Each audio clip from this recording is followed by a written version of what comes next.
Kalau berdasarkan lo isinya kasus Jeffrey Epstein, gua harap lo simak video ini sampai habis sebelum hal mengerikan terjadi pada kita. Gua gak akan nampilin foto ataupun video yang dirilis dalam kasus ini karena gua jijik lihat kelakuan bejat di dalamnya dan gua juga gak tega lihat para korbannya. Kasus Epstein itu bukan tentang satu orang bejat, dia itu retakan kecil yang bisa bikin kita ngintip isi tembok kekuasaan global. Kita akhirnya tahu fakta, orang yang dielulukan sebagai pemimpin dunia, pebisnis yang dijadikan role model, bahkan figur budaya dan hiburan, mereka duduk di panggung kekuasaan, di panggung kesuksesan sambil menyimpan kebusukan paling primitif abad ini. Di dunia modern, sukses didefinisikan sebagai kaya, punya akses, punya kuasa, punya panggung.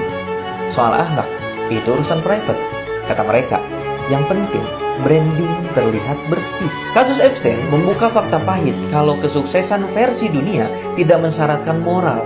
Yang penting cukup punya kuasa dan jaringan. Oke, sekarang kita geser ke cara Islam memandang kesuksesan. Dalam Islam, sukses tidak pernah berdiri pada hasil. Dia selalu diikat oleh cara dan pertanggungjawaban. Rasulullah SAW pernah bersabda, tidak akan bergeser kedua kaki seorang hamba pada hari kiamat hingga ia ditanya tentang umurnya untuk apa dihabiskan, ilmunya bagaimana diamalkan, hartanya dari mana diperoleh dan kemana dibelanjakan, serta tubuhnya untuk apa digunakan. Perhatikan, bukan ditanya seberapa terkenal lo, tapi dari mana dan untuk apa. Dalam Islam, kekuasaan itu amanah, bukan trofi.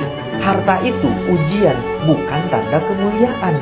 Popularitas itu fitnah, bukan validasi. Makanya Rasul juga ngingetin, dunia itu manis dan hijau, dan Allah menjadikan kalian khalifah di dalamnya untuk melihat bagaimana kalian berbuat. Artinya dunia memang menggoda, tapi yang dinilai bukan hasil akhir, melainkan integritas di tengah godaan. Kasus Epstein jadi simbol satu hal besar. Ketika sukses dilepas dari Tuhan, maka standar manusia turun ke level paling rendah. Sedangkan dalam Islam, orang yang paling sukses itu bukan yang paling tinggi posisinya, tapi yang paling bersih pertanggungjawabannya. Allah juga udah ingetin, sesungguhnya yang paling mulia di sisi Allah adalah yang paling bertakwa, bukan yang paling kaya, bukan yang paling viral, bukan yang paling berkuasa. Semoga dari kasus ini bisa mengubah cara pandang kita tentang makna sebuah kesuksesan.